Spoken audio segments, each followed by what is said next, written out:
The FBI released the video and the suspects of the two suspects as they eerily walked along the street right before they dropped off those backpacks. They're the two men who are believed to be behind these bombings. Then, April 18th, last evening around 10 o'clock, a robbery takes place at a 7-Eleven store near Cambridge, Massachusetts, near the MIT campus, and that's where we picked up that other photo that Bill just showed you moments ago. Then, 10:20 p.m. last night, an MIT campus police officer was found shot to death in his vehicle. Or I correct that, he later died at the hospital from the wounds that he sustained in his vehicle. Then, soon after 10:20 p.m., police received a report of an armed carjacking in Cambridge, Massachusetts. At that point, they were able to sort of pinpoint to some extent where these two had moved. They got into a Mercedes that they carjacked from a gentleman there. Then police say that they saw the suspects as this chase ensued, literally throwing explosives from their car. Griff Jenkins was with police behind that car and was able to get us some video of that as these two suspects were pursued through the streets into Watertown, Massachusetts. Then 1:35 a.m., police announced that suspect number one has died at the hospital and that beyond the gunshot wounds, he appeared to have shrapnel in his body, which of course raised a whole lot of questions about where they were off to, whether or not they were planning to plant yet another bomb. And we don't know how the two of them separated at that point. We know that the older brother later died of those wounds at the hospital. Younger brother, we're not sure if he took off on foot at that point. Now, come to 4 a.m. this morning, police confirmed that two men involved in the MIT shooting, Watertown shootout, were the Boston Marathon suspects. That's when we really began to get confirmation that all of this, yes, indeed, did tie together.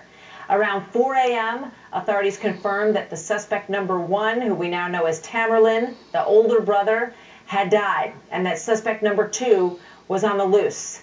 5:30 a.m., the Massachusetts Governor, Deval Patrick, suspended all public transit service in an attempt to prevent any further attacks, to prevent anyone from being able to escape the city, all kinds of reasons why you would want to shut down that service on the MBTA. 6:45 a.m., they reported that the suspects are from the region near Chechnya. At least that's where they were born. Jennifer Griffin just reported that they had also moved into the area north of Afghanistan with their family at one point. So that raises a lot of questions, too, as to whether or not, the terrorist instincts here come from something that is more al-Qaeda related, perhaps, or more Chechen related, perhaps. That's a big question that remains to be solved here. 7:15 a.m., Boston police say that they are conducting a controlled detonation near Kenmore Square. 8 a.m., Governor Deval Patrick extends public safety threat for all of Boston, essentially. And then at about 8:18 this morning, authorities identified transit police officer who was injured in the shooting with those suspects. 8:21, law enforcement officials confirm and name the fraternal relationship. They are brothers, these suspects.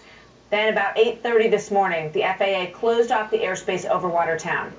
Logan Airport does remain open. They just sent out on their Twitter feed just moments ago that they are under heightened security at Logan, but that they are flying planes in and out of Logan this morning at this hour. Let's go to Washington, where Bret Baier, who has been all over this story, of course, as well, the anchor of Special Report, joins us now with some of what the latest is from there. Morning again, Bret.